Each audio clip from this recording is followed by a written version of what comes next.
Hello everyone. Okay, connectors videos வந்து நான் last upload பண்ணியிருப்பேன். அதோட கண்டினியூவேஷன் தான். ஸோ ஃபர்ஸ்ட் கொஷின் வந்து ஸ்டார்டர்ஸ் தான் பார்க்க போகிறோம். ஓகேங்களா? ஸோ இங்கே பார்த்தீங்கன்னா அதே மாதிரி 2 சென்டென்ஸு 3 ஆப்ஷன்ஸு. ஸோ இது வந்து இந்த மூணுத்துல எது வந்து ஸ்டார்ட் ஆகும், ஸ்டார்ட் பண்ணி 2 சென்டென்ஸை கம்பைன் பண்ணுது அப்படின்னு தான் பார்க்க போகிறோம். ஸோ இங்க ஃபர்ஸ்ட் சென்டென்ஸ் என்ன கொடுத்துருக்காங்கன்னா, the final verdict of the suspected money laundering allegations in the scheme is to be halted. Okay, so இந்த சென்டென்ஸ் அப்படியே படிக்கும் போது நான் மீனிங்லாம் தெரிஞ்சுக்கலாம். ஆனால் ஜஸ்ட் நார்மலா படிக்கும் போது என்னவா இருக்குன்னா, ஒரு நெகட்டிவ் சென்டென்ஸ் மாதிரி இருக்கு, ஒரு நெகட்டிவ் விஷயத்த பத்தி பேசுற மாதிரி இருக்கு. ஓகே, ஸோ உடனே நான் ரெண்டாவது சென்டென்ஸும் படிச்சிடறேன். the scheme has already been highly promoted. So ஒரு ஸ்கீமா ஆல்ரெடி அதிகமாக ப்ரொமோட் பண்ணியிருக்காங்க அப்படின்ட்டு பாசிட்டிவா சொல்லியிருக்காங்க. அப்போ ஒரு நெகட்டிவ் ஒரு பாசிட்டிவ், எனக்கு அந்த சென்டென்ஸோட மீனிங்கே வேண்டாம், ஆனா என்னால் ஐடென்டிஃபை பண்ண முடியுதுல்ல. ஸோ அப்படின்னா என்ன, த ஃபைனல் வெர்டிக்ட். ஸோ வெர்டிக்ட்னா ஜட்ஜ்மெண்ட். ஓகேங்களா? சஸ்பெக்டட் மணினா இப்போ இந்த மணி லாண்ட்ரிங்லாம் நடக்குதுல்ல, ஐ மீன் கரெக்டா சொல்லணும்னா இந்த பணம், இந்த சஸ்பெக்டட் டவுட்டட் மணிலாம் வந்து லைக் அதுல இந்த இதுல குற்றம்லாம் நடக்கும்ல, ஸோ அந்த மாதிரி ஒரு அலிகேஷன்ஸ், அதுக்கான ஃபைனல் ஜட்ஜ்மெண்ட் வந்து இன்னும் வந்து தரல, ஐ மீன் இன்னும் வந்து அதுக்கு இது வந்து சொல்லல அப்படின்ற மாதிரி சொல்லியிருக்காங்க. Scheme is set to be halted அப்படின்னு சொல்லியிருக்காங்க.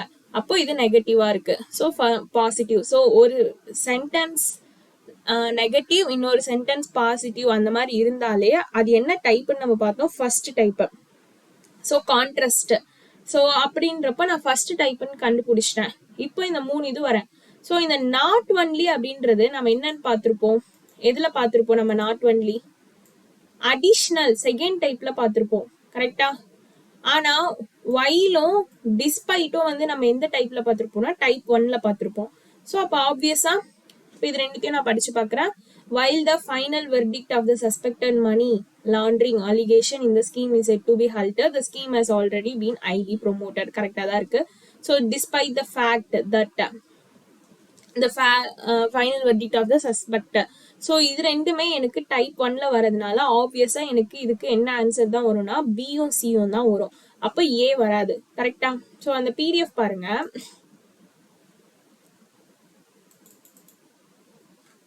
ஸோ நாட் ஒன்லி, இங்க இன்னும் நல்லா ஜூம் பண்ணுமா? ஓகே, ஸோ நாட் ஒன்லி அப்படின்றது நம்மளோட இந்த செகண்ட் டைப்ல இருக்க அடிஷ்னல் சேம் அந்த கேட்டகரியில வர்றது தான் நாட் ஒன்லி.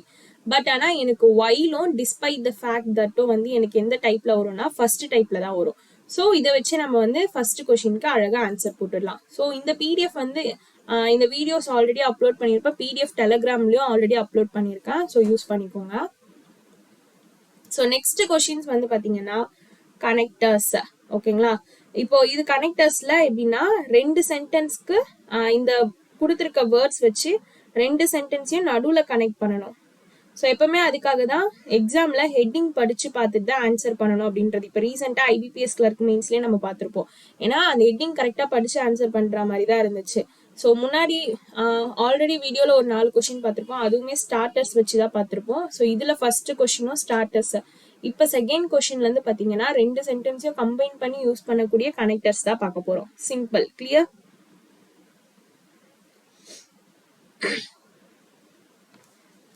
ஸோ இங்க என்ன சொல்லியிருக்காங்க, I don't think I will come on Sunday as I have a lot of work to do. நான் என்ன நினைக்கிறேன்னா, நான் சண்டே வருவேனான்னு தெரியல, எனக்கு நிறைய அன்னைக்கு வேலை இருக்கு அப்படின்னு சொல்லியிருக்காங்க ஃபர்ஸ்ட் சென்டென்ஸ்ல. Okay, second sentence, I don't really like attending invitations anymore. So நான் வந்து இனிமே இந்த இன்விடேஷன்ஸை அட்டென்ட் பண்றதை இனிமே வந்து லைக் பண்ணவே இல்லை அப்படின்ற மாதிரி சொல்லியிருக்காங்க. ஓகேங்களா? லைக் பண்ணவே இல்லை அப்படின்ற மாதிரி சொல்லியிருக்காங்க. ஓகே, ஸோ ஃபர்ஸ்ட் ஒன்னுமே வந்து லைக் எப்படி இருக்குன்னா, நான் வந்து ஃபங்க்ஷனுக்கு சண்டே வருவேனானே எனக்கு தெரியல, எனக்கு ஏன்னா வந்து நிறைய ஒர்க் இருக்கு அப்படின்ற மாதிரி சொல்லியிருக்காங்க. ரெண்டாவது, இந்த இன்விடேஷன்ஸ் அட்டென்ட் பண்றத நான் இனிமே வந்து என்ன பண்ணிக்க, எனக்கு பிடிக்கவே இல்லை, ஐ டோன்ட் லைக் அப்படின்னு சொல்லியிருக்காங்க. ஸோ இது ரெண்டுமே படிக்கும் போது ஒன்னுத்துக்கு ஒன்று தொடர்ச்சியா இருக்குன்ற மாதிரி சொல்லலாமா? Because I don't think I will come on Sunday. So நான் சண்டே வருவேனான்னு எனக்கு தெரியல, ஏன்னா அன்னைக்கு எனக்கு நிறைய ஒர்க் இருக்கு அப்படின்னு சொல்லிட்டு எனக்கு இந்த மாதிரி ஃபங்க்ஷன்ஸ் இந்த இன்விடேஷன்ஸ்லாம் அட்டென்ட் பண்றது எனக்கு பிடிக்கவே இல்லை அப்படின்னு சொல்றாங்க. அப்போ அதோடைய தொடர்ச்சி மாதிரி தான் இருக்கு. ஓகே, ஆப்ஷன்ஸ் பார்ப்போம் என்ன கொடுத்துருக்காங்கன்ட்டு. ஓகே, ஆப்ஷன்ஸ் பாருங்க. Besides, on top of that, in addition. So இது மூணுமே எந்த டைப்னு பார்த்தீங்கன்னா டைப் 2 தான். ஸோ டைப் 2 நம்ம என்ன பார்த்துருப்போம், அடிஷன் இல்லைன்னா சேம் அப்படின்னு பார்த்துருப்போம். கரெக்டா? ஒரு 2 சென்டென்ஸ் சேமா ஒரு விஷயத்தையே பத்தி 2 சென்டென்ஸ்லயும் பேசியிருக்கணும். அப்படி இல்லைன்னா ஒன்றுக்கு பின் ஒரு தொடர்ச்சியா பேசுறது தான் வந்து இந்த செகண்ட் டைப். அப்போ எனக்கு பாத்தீங்கன்னா இன் அடிஷன் டு அப்படின்ற வார்த்தை இருக்கு. கரெக்டா? அதுக்கப்புறமா வந்து on top of that, so அதுவுமே இருக்கு. ஸோ பிசைட்ஸ் அப்படின்றதுக்கு நம்மளுக்கு நார்மலாவே தெரியும், அதுவும் இங்க இருக்கு பாருங்க. அப்போ இது மூணுமே எனக்கு சேம் டைப்னு தெரிஞ்சிருச்சுன்னா நீங்க கொஸ்டினை கூட படிக்காமலே இது மூணு ஆல் ஏபிசி ஆன்சர் வரும் அப்படின்றது போடலாம். ஒரு சில டைம்ல நன் ஆஃப் தீஸ் அப்படின்ற ஆப்ஷன் கொடுக்கும் போது நீங்க இந்த 2 கொஸ்டின்ஸும் படிக்கலாம். அதர்வைஸ் நீங்க இந்த ஆப்ஷன்ஸை பார்த்து இது மூணுமே ஒரே டைப் தான், அப்போ ஒன்று வந்து ஆல் ஏபிசி தான் வரும் அப்படின்றத கூட நம்ம ஃபிக்ஸ் பண்ணலாம். Okay, so next third question. Management decided to economize by cutting the deadwood from the workforce. They reduced their annual expenditure. Okay.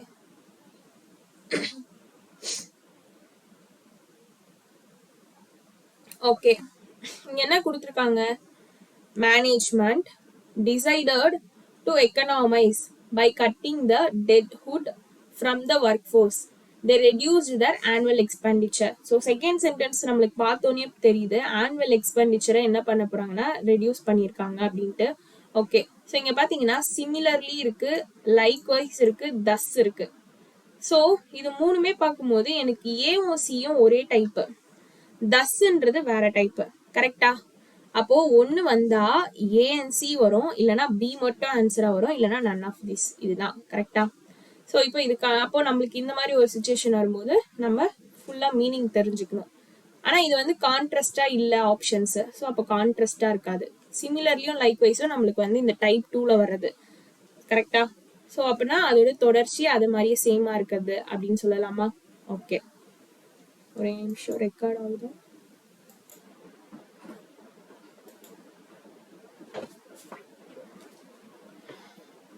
Okay, so இங்க என்ன பண்றாங்க? Management decided to economise. Management decided to economise. Economise அப்படின்னும் போது management வந்து என்ன பண்றாங்கன்னா மணியை save பண்ணணும்னு டிசைட் பண்றாங்க. மணியை சேவ் பண்ணணும்னு டிசைட் பண்றாங்க.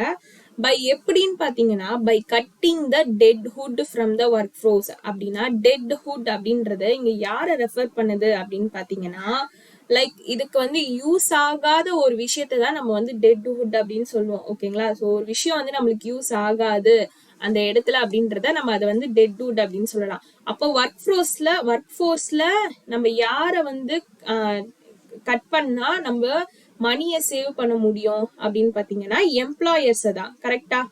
ஸோ அங்க யாரெல்லாம் வந்து ஸ்கில் இல்லாம இருக்காங்களோ அந்த எம்ப்ளாயர்ஸ் எல்லாம் வந்து டெட்வுட்னு சொல்றாங்க. அவங்கள வந்து நம்ம கட் பண்ணிட்டோம்னா நம்மளோட மணியை வந்து நம்ம கொஞ்சம் சேலரி எல்லாம் கொடுக்கறது வந்து கொஞ்சம் கம்மி பண்ணலாம் அப்படின்ற மாதிரி மேனேஜ்மெண்ட் டிசைட் பண்ணிருக்கு.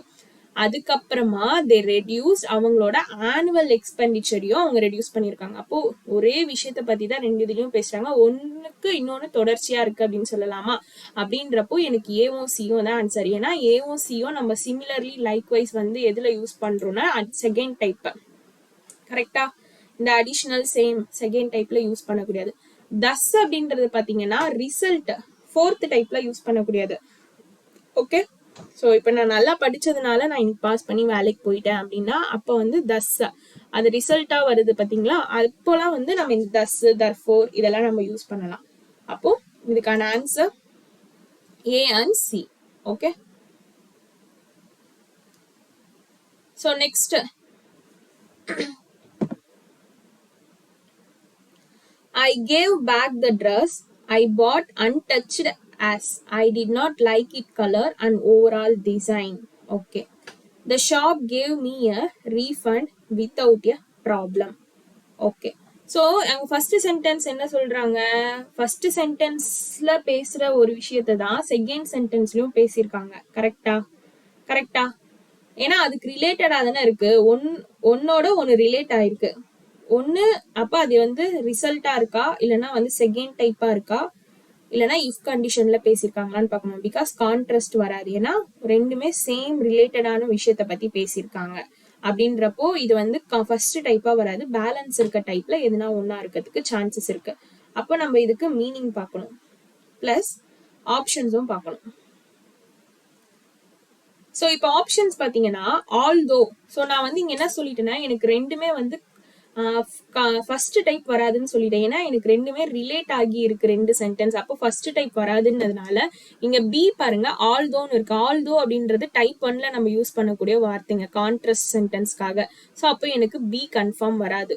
ஓகே, ஸோ தர்ஃபோர் நம்ம எதுக்கு பார்த்தோம், ரிசல்ட்டுக்கு அப்படின்னு இப்போ பார்த்தோம் கரெக்டா. ஸோ இப்போ நான் சப்போஸ் படிச்சேன்னா நான் பாஸ் பண்ணுவேன் அப்படின்றது அதோட result. Therefore I will pass அப்படின்னு சொல்லுவோமா. ஸோ தர்ஃபோர் இன்கான்சிக்வன்ஸ் அப்படின்னாலும் நான் இதை பண்ணதுனால எனக்கு இது நடந்திருக்கு, ஸோ நான் படிச்சதுனால நான் பாஸ் பண்ணிட்டேன், ஸோ இன்கான்சிக்வன்ஸ் அப்படின்னு சொல்லுவோமா. இதுவுமே வந்து ஒரு விஷயம் நம்ம பண்ணதுனால அதுக்கான ரிசல்ட்டா இருக்கிறதுக்கு நம்ம இன்கான்சிக்வன்ஸும் யூஸ் பண்ணலாம். அப்போ எனக்கு இதுக்கும் ஏசி வந்து சேம் டைப் தான் இருக்கு. இப்ப பாருங்க இங்க என்ன சொல்லியிருக்காங்கன்னா, நான் பிளாக் ட்ரெஸ்ஸை வந்து திரும்ப கொடுத்துட்டேன், ஐ பாட் அன்டச்டு. எனக்கு வந்து அந்த கலர் பிடிக்கல, ஓவரால் டிசைனும் பிடிக்கல, அதனால நான் திரும்ப கொடுத்துட்டேன். ஓகே, இது வந்து ரீசன் சொல்லலாமா, கொடுத்துட்டேன். அதனால ஷாப் வந்து எனக்கு ரீஃபண்ட் பண்ணிட்டாங்க எந்த ஒரு ப்ராப்ளமும் இல்லாம. ஸோ அது இப்போ ஃபர்ஸ்ட் சென்டென்ஸ் வந்து ரீசன், எந்த காரணத்துக்காக அந்த கடைக்காரர் வந்து காசை ரீஃபண்ட் பண்ணியிருக்காரு அப்படின்னும் போது நான் ட்ரெஸ் திரும்ப கொடுத்துட்டேன், எனக்கு டிசைன்ஸ் பிடிக்கல அப்படின்ற ஒரு காரணத்தினால. கரெக்டா. ஸோ அப்போ வந்து ஷாப் வந்து அதுக்காக ரீஃபண்ட் பண்ணியிருக்காங்க. ஸோ இது வந்து ரிசல்ட். அப்போ நம்ம இதை எப்படி சொல்லணும்னா, I gave back the dress I bought untouched as I did not like it colour and overall design, therefore the shop gave me a refund without a problem.